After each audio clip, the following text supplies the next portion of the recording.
வெறும் 1% குறைவாக வாக்கு வங்கியுள்ள தேமுதிக 10 இடங்களை பெற்றிருக்குங்கிற போது கூட்டணி கட்சிகளினுடைய மனநிலை எப்படி இருக்கும்னு நம்ம பார்க்கணும்.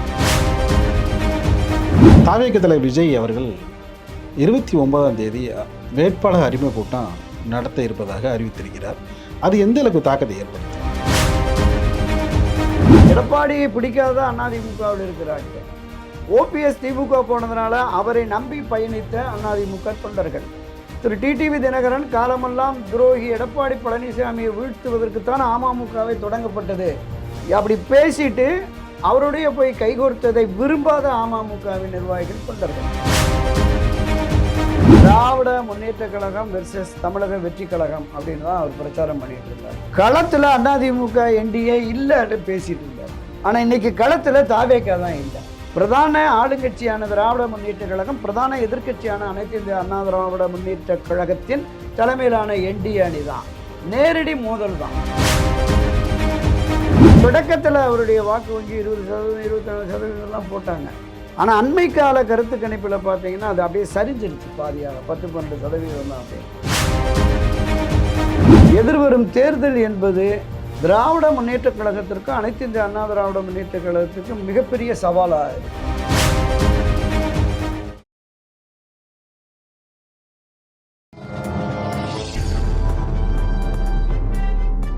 பத்திரிகை.com நேயர்களுக்கு இனிய வணக்கம்.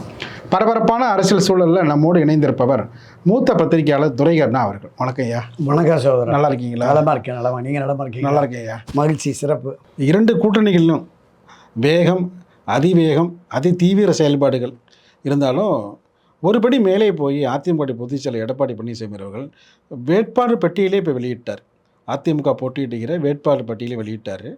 இந்த நடைமுறை எம்ஜிஆர் ஜெயலலிதா காலத்திலேருந்து இதே போன்ற நடைமுறை தானா, இல்லை எப்படி உங்கள் பார்வை?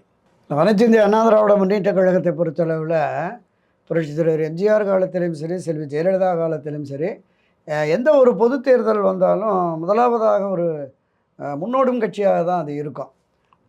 வேட்பாளர்கள், நீங்கள் வேட்பாளர்கள் விருப்ப மனு தாக்கலும் அவங்க தான் முதல்ல பண்ணுவாங்க. அவர்களை நேர்காணல் நடத்துவது, நீங்கள் குறிப்பிட்ட மாதிரி வேட்பாளர்கள் பட்டியலை அறிவிக்கிறது, மனு தாக்கல் என்று அவங்க தான் தீவிரமாக இறங்குவாங்க. வழக்கத்துக்கு மாறாக திராவிட முன்னேற்ற கழகம் ஒரு 7-8 மாதத்துக்கு முன்னாடியே தேர்தல் பணிகளை தொடங்கினாங்க. ஆனால் கடந்த 2 மாதங்களாக இந்த கூட்டணி கட்சிகளுடைய பேச்சுவார்த்தை நடத்தி இழுபறி இழுபறி இழுபறி, இவங்க பிடிவாதம் அவங்க பிடிவாதம்னு சொல்லிட்டு 2 மாதமாக இன்னும் முடிவுக்கு வரல. மார்க்சிய கம்யூனிஸ்ட் கட்சி, இந்திய கம்யூனிஸ்ட் கட்சி, விடுதலை சிறுத்தைகள், மதிமுக, ஐயுஎம்எல் எல்லா கட்சிகளுமே 2 சுற்று 3 சுற்று பேசி நமக்கே தலை சுற்று வர்ற மாதிரி ஒவ்வொரு சுற்று முடிஞ்சு வந்துட்டு பேசிகிட்டு இருக்கோம். ஒரு சிலர் சுமூகமாக போனாங்க, ஒரு சிலர் இல்லை நாங்கள் எதிர்பார்த்த தொகுதி கிடைக்கும்னு அது வரைக்கும் போராடுறோம் அப்படிங்கிற மாதிரியெல்லாம் சொல்லி ஏற்கனவே அவங்க போட்டியிட்ட 6 தொகுதிகளை 5ஆக குறைச்சாங்க. சிபிஎம்முக்கு 5, சிபிஐக்கு 5ன்னு 6 தொகுதிகளில் போட்டியிட்ட மதிமுகவுக்கு 4 தொகுதிகள், அதிலே 3 உதயசூரியன் இல்லை அப்படின்னு இரட்டை இலக்கம் பெற்றே தீர்வோம் என்று தொடர்ந்து தீர்மானம் நிறைவேற்றி செயற்குழு, பொதுக்குழு, நிர்வாகக்குழு, உயர்மட்ட குழுன்னு போட்டு எல்லா இடங்கள்லையும் தீர்மானத்தை போட்ட விடுதலை சிறுத்தைகள் கடைசி வரைக்கும் இரட்டை இலக்கத்தை பெற முடியாமல் 8 தொகுதி 6+2 6 தனித்தொகுதி 2 பொது தொகுதின்னு அவங்களையும் முடிச்சிட்டாங்க. இப்போது அதுவரையிலும் அமைதியாக இருந்து அண்மையில் இணைந்து 2019 நம்ம குறிப்பிட்ட இந்த இந்திய தேசிய காங்கிரஸிலிருந்து சிபிஐ, சிபிஎம், விடுதலை சிறுத்தை, மதிமுக, ஐயுஎம்எல், மனிதநேய மக்கள் கட்சி இவங்க எல்லாமே தொடர்ந்து 2019 கூட்டணியில் இருக்காங்க. இப்போது அண்மையில் வந்த தேமுதிக திருமதி பிரேமலதா விஜயகாந்த் ஃபஸ்ட்டு ஒரு ராஜ்யசபாவை வாங்கி ஒப்பந்தத்தில் கையெழுத்து போட்டாங்க. 10 சீட்டு வாங்கிட்டாங்க. வெறும் 1% குறைவாக வாக்கு வங்கியுள்ள தேமுதிக 10 இடங்களை பெற்றிருக்குங்கிற போது கூட்டணி கட்சிகளினுடைய மனநிலை எப்படி இருக்கும்னு நம்ம பார்க்கணும். இன்னும் அந்த இழுபறி நிலம் இருக்கிறது. கேட்ட இடங்கள் கிடைக்கவில்லை, கேட்ட தொகுதிகள் கிடைக்கவில்லை என்கிற மன வருத்தத்தில் தான் திராவிட முன்னேற்ற கழகத்தினுடைய அந்த கட்சியில் பயணிக்கிற கூட்டணி கட்சிகள் இன்னும் அதிருப்தியில் தான் இருக்குது. இவர்களும் இன்னும் பட்டியல் வெளியில்லை. திராவிட முன்னேற்ற கழகத்தின் சார்பில் 175 தொகுதிகளுக்கு மேலே அவங்க நிற்கிறதா சொல்கிறாங்க. இன்னும் பட்டியல் வெளியிடப்படலை.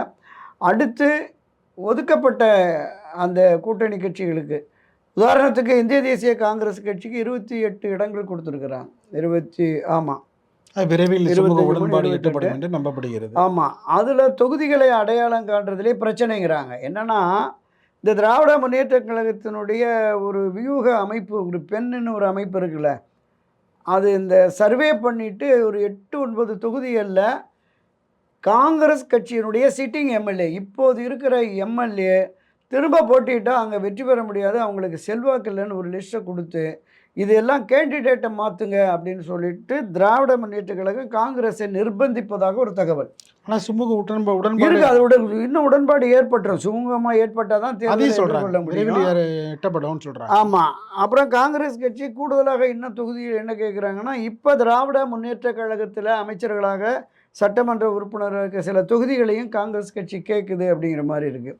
ஸோ இந்த பிரச்சனைகள் எல்லாம் திராவிட முன்னேற்றக் கழக அணியில் மீண்டும் மீண்டும் ஏற்படுகிற சூழலில் அனைத்து இந்திய அண்ணா திராவிட முன்னேற்றக் கழகம் திரு எடப்பாடி பழனிசாமி 2-3 முறை டெல்லி போனார்.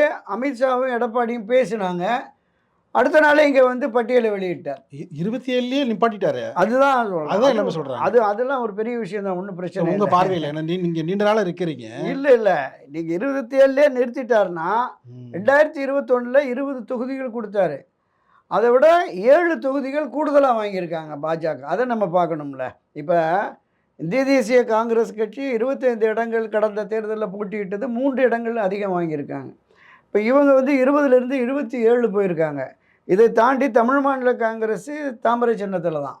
இப்போ இந்த ஐஜேகே புதிய நீதி கட்சி இவங்கெல்லாம் தாமரையில் போட்டாங்கன்னா கிட்டத்தட்ட ஒரு 38-40 தொகுதி தாமரை சின்னம் களத்தில் இருக்கிற மாதிரி வந்துடும். அது நம்ம கடந்துருவோம். இப்போது அவங்க நேர்மாறாக தொகுதி அதிகமாக கொடுத்தா கூட தொகுதிகள் ஒதுக்கீடு அதெல்லாம் பார்த்தீங்கன்னா அந்த எந்தெந்த தொகுதியில் ஒதுக்கீடு எங்கெங்கே நிற்கணும் அதை வந்து டிசைடிங் பண்ணி ரொம்ப சாமர்த்தியம் தள்ளி விட்டாரு. இல்லை அதை சொல்கிறாங்க. ஆமாம், என்டிஏனுடைய தலைமை பொறுப்பு தமிழ்நாட்டை பொறுத்தளவில் எடப்பாடி பழனிசாமிக்கு தான். அதனால் அவர் யார் யாருக்கு எந்த தொகுதிங்கிறத கிட்டத்தட்ட 1 மாதத்துக்கு முன்னாடியே அவர் தீர்மானிச்சிட்டார். யாருக்கெல்லாம் எது கொடுக்கணும் அப்படின்னு தீர்மானிச்சிட்டாரு. அவங்க ஒரு லிஸ்ட்டு கொடுத்தாங்க. பாஜக 60 கொடுத்தாங்க, அப்புறம் 50 கொடுத்தாங்க, அப்புறம் 40 கொடுத்தாங்க, 70 சொன்னாங்க. ஆமாம் 70 சீட்டு தான் வந்து நாங்கள் எங்களுக்கு நிறைய பட்டியலை கொடுத்து 27 நிறுத்திட்டார். அதில் ஒன்றும் பிரச்சனையே இல்லை. 27 நிறுத்தினாலும் கூட எந்தெந்த தொகுதிகள் என்று அடையாளப்படுத்துகிற பொழுது அண்ணா திராவிட முன்னேற்றக் கழகம் வெற்றி வாய்ப்பு பெறுகிற அதிக அளவில் பல தேர்தல்களில் வெற்றி வாய்ப்பு பெற்ற தொகுதியெல்லாம் பாஜக கேட்குது அப்படின்னு சொன்னாங்க. ஆனால் இப்போது இந்த தொகுதிகள் அடையாளப்படுத்தப்படுகிற பொழுது எங்கெல்லாம் திராவிட முன்னேற்றக் கழகத்தினுடைய அமைச்சர்கள் அல்லது அந்த கட்சியினுடைய மூத்த முக்கிய நிர்வாகிகள் இருக்காரோ அவர்களை போட்டி களத்திற்கு தேமுதிகவையும் இது பாட்டாளி மக்கள் கட்சி, அன்புமணி ராமதாஸுடைய பாட்டாளி மக்கள் கட்சியும் பாரதிய ஜனதா கட்சியும் அந்த பக்கம் தள்ளி விட்டுருக்காங்க. ஒரு 5 இடங்கள் பெற்றிருக்கிற தமிழ் மாநில காங்கிரஸ் கூட அவர்களால் வெற்றியே பெற முடியாத தாமரை சின்னத்தில் நின்று அவர் எதிர்த்து களமாடுகிறவர்கள் 3 அமைச்சர்கள், 2 பேர் முக்கிய பிரமுகர்கள்.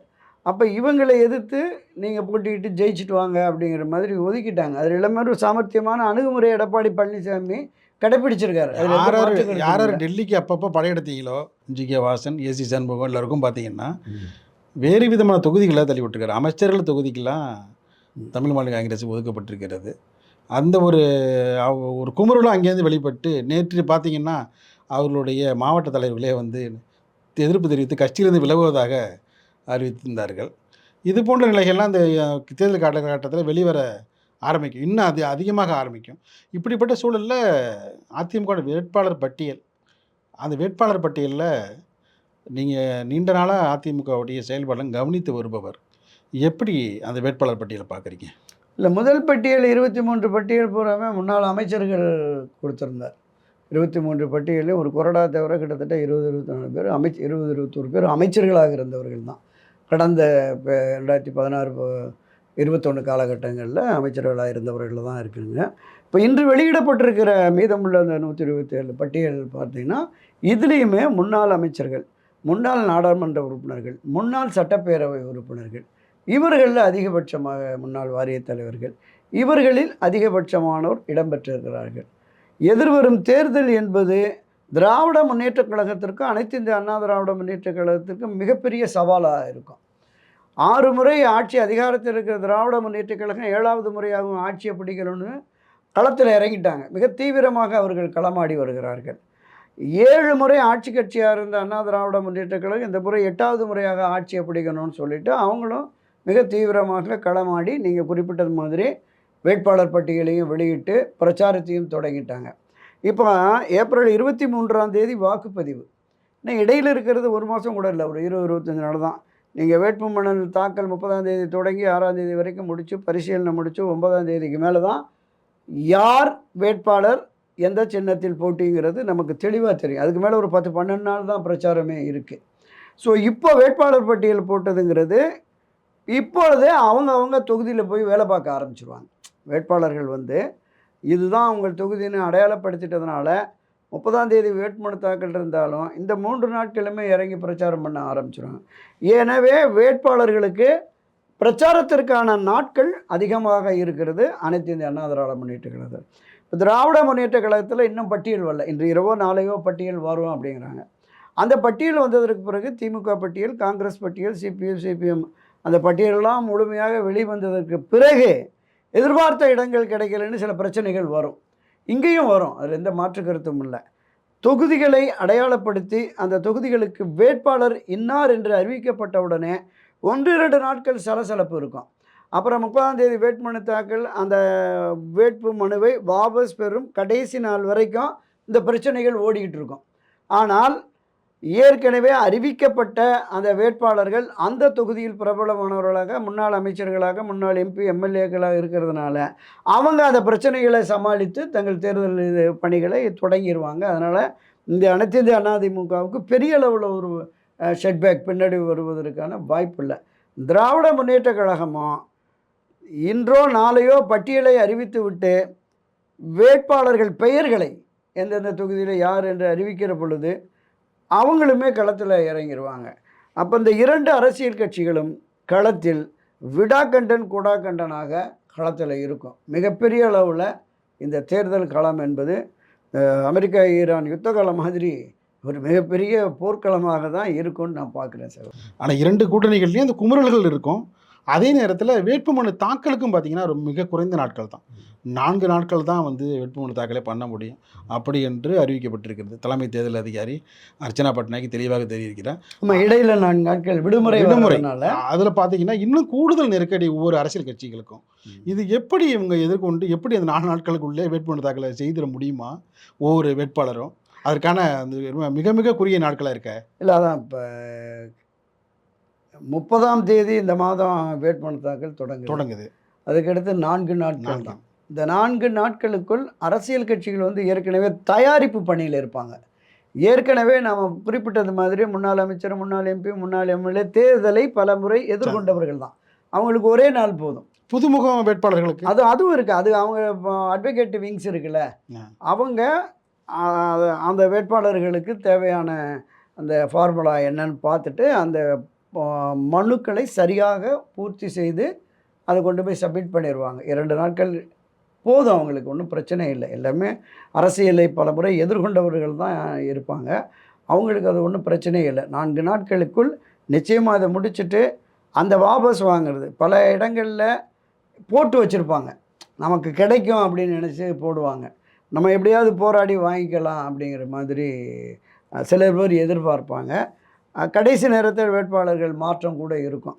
அதையெல்லாம் முடித்து பிரச்சாரத்துக்கு வருகிற பொழுது தான் யார் வெற்றி தோல்வி என்பதை நம்ம தீர்மானிக்க முடியும்.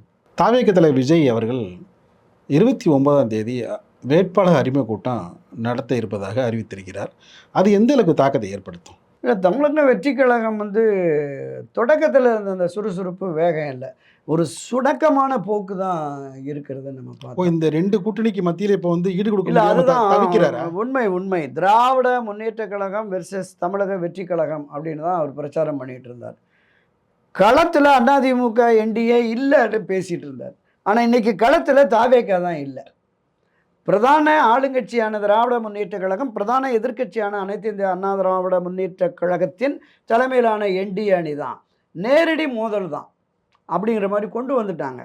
சீமான் மாதிரியே தாவேகாவும் இன்னொரு இடத்துக்கு தான் போவார், 4வது இடத்துக்கு தான் போவார். அப்படி அந்த மாதிரி தான் இப்போ இருக்குது.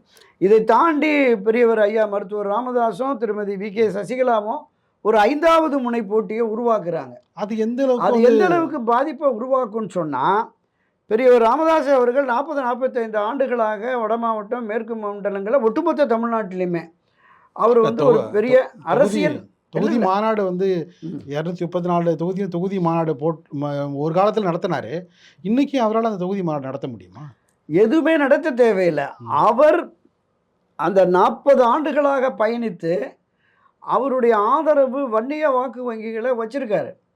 திரு அன்புமணி ராமதாஸ் இளைஞராக இருக்கிறாரு. இவர் பின்னாடி போனால் நமக்கு நிறைய பொறுப்புகள், பதவிகள் சட்டமன்ற, நாடாளுமன்ற தேர்தல்களில், ஊரக உள்ளாட்சி தேர்தல்களில் வரும் அப்படின்னு நம்பிய வன்னிய இளைஞர்கள் பெரும்பாலோர் அங்கே இருக்கிறாங்க, மாற்று கருத்தே இல்லை. ஆனால் வன்னியர்கள் வெறும் நிர்வாகிகளில் ஒரு 70-80% பேர் அன்புமணி பின்னாடி போவாங்க. ஒரு 15-20% பேர் ஐயா கூட இருக்கலாம், மருத்துவர் ஐயா கூட. ஆனால் இந்த வாக்களிக்கிற வன்னியர் வாக்குகள் வெறும் உறுப்பினர்களாக இருக்கவர்கள், இவருடைய ஆதரவாளர்கள் இருக்கிற வன்னிய பெருமக்கள், பொதுமக்கள், அது ஒரு கணிசமான அளவுக்கு குறைந்தபட்சம் ஒரு தொகுதியில் ஒரு 2-2.5% இந்த ராமதாஸ் ஆதரவு வாக்குகள் இருக்கும். அப்படியே தென் மாவட்டங்களில் 30-32 ஆண்டுகளாக அண்ணா திராவிட முன்னேற்றக் கழகத்தில் பயணித்து திருமதி மறைந்த முன்னாள் முதலமைச்சர் செல்வி ஜெயலலிதா அவர்களோடு பயணித்து இந்த அண்ணா திராவிட முன்னேற்றக் கழகத்தினுடைய வளர்ச்சிக்கு உறுதுணையாக இருந்தவர் திருமதி சசிகலா. என்ன கேண்டிடேட் செலெக்ஷன்லேருந்து கூட்டணி முடிவு வரைக்கும் அவங்களுடைய பங்களிப்பு என்னன்னு தமிழகத்தில் மூத்த முன்னோடிகள், அரசியல் தலைவருக்கு கீழே இருக்கிற தொண்டனுக்கு தெரியலைனாலும் அவங்களுக்கு எல்லாருக்குமே தெரியும். அப்போ அவங்களும் ஒருவித பாதிப்பை, ஒரு 3-4% இந்த அதிமுக என்டிஏ அணிக்கு வர வேண்டிய வாக்குகளை தடுப்பதற்கு நிச்சயமாக வாய்ப்பு இருக்குன்னு நான் பார்க்குறேன். என்னென்னா, எடப்பாடியை பிடிக்காத அதிமுகவில் இருக்கிற ஆட்கள், ஓபிஎஸ் திமுக போனதுனால அவரை நம்பி பயணித்த அதிமுக தொண்டர்கள், திரு டிடிவி தினகரன் காலமெல்லாம் துரோகி எடப்பாடி பழனிசாமியை வீழ்த்துவதற்குத்தான் அமமுகவை தொடங்கப்பட்டது அப்படி பேசிட்டு அவருடைய போய் கைகோர்த்ததை விரும்பாத அமமுகவின் நிர்வாகிகள், தொண்டர்கள், இந்த 3 தரப்பையும் தாண்டி அவங்க திருமதி சசிகலா போய் பேசுனாங்கள்ல பசுமொன்னில், என்னை கொலை செய்யவே முயற்சித்தார்கள், என் மார்பிலும் ஈட்டியிலையும் என்னை குத்தி காயப்படுத்திட்டாங்க அப்படின்னு பேசின பேச்சு இருக்குல்ல, அது தென் மாவட்டங்களில் அந்த பெண்கள் மத்தியில் ஒரு அனுதாபம் கலந்த ஆதரவை கொடுத்துருக்கு. ஸோ இதெல்லாம் ஒன்று சேர்ற போது தான் அந்த 3-4% பாதிப்பை ஏற்படுத்தும்னு சொல்கிறேன். இதை தாண்டி அஇஅதிமுக எப்படி வெற்றி பெறப் போகிறதுங்கிறது தான் மிகப்பெரிய கேள்விக்குறி. இப்போ விஜய் பாதிப்பு ஏற்படுத்த மாட்டார், இவர்கள் தான் பாதிப்பு ஏற்படுத்துவார்கள் என்று கூற வருகிறீர்களா? ஆமாம். விஜய் வந்து தொடக்கத்தில் அவருடைய வாக்கு வங்கி 20%, 24% போட்டாங்க. ஆனால் அண்மை கால கருத்து கணிப்பில் பார்த்தீங்கன்னா அது அப்படியே சரிஞ்சிருச்சு பாதியாக, 10-12% தான் அப்படின்னு. அதில் இப்போ அண்ணா திராவிட முன்னேற்றக் கழகத்தில் உள்ள இளைஞர்கள் சிலர், அதே மாதிரி சீமானுடைய அந்த நாம் தமிழர் இயக்கத்தில் இருக்கிற அந்த இளைஞர்களில் ஒரு பகுதியினர், அண்ணா திராவிட முன்னேற்றக் கழகம் சீமானுடையது, விடுதலை சிறுத்தைகளில் இருக்கிற அந்த தலித் இளைஞர் கூட்டம் அதில் ஒரு பகுதி அவர் எடுத்துடுவார் அப்படின்னு. திராவிட முன்னேற்றக் கழகத்திலையும் கூட அவங்களுக்கு இதுவரைக்கும் ஆதரவாக இருந்த சிறுபான்மை வாக்குகள், தலித்து வாக்குகள், பெண்கள் வாக்குகள், அதையும் கொஞ்சம் இவர் எடுப்பார். இப்போ இதில் 2 அதில் 2 அதில் 2ன்னு ஒரு 8-10% தாவேகா விஜய் வச்சுக்குவார். பெருமளவு வெற்றிக்கான வாய்ப்பு இல்லை. அவருடைய பாதிப்பு என்பது ஆட்சி கட்சியாக யார் வருகிறார்களோ அவர்களுடைய வாக்கை ஒரு 5%, 6% எடுத்துட்டாருன்னா அது பாதிப்பை நிச்சயமாக ஏற்படுத்தும். நிகழ்ச்சியில் பங்கேற்ற கருத்தில் தெரிவித்தமைக்கு இதயம் கணிந்து நன்றி.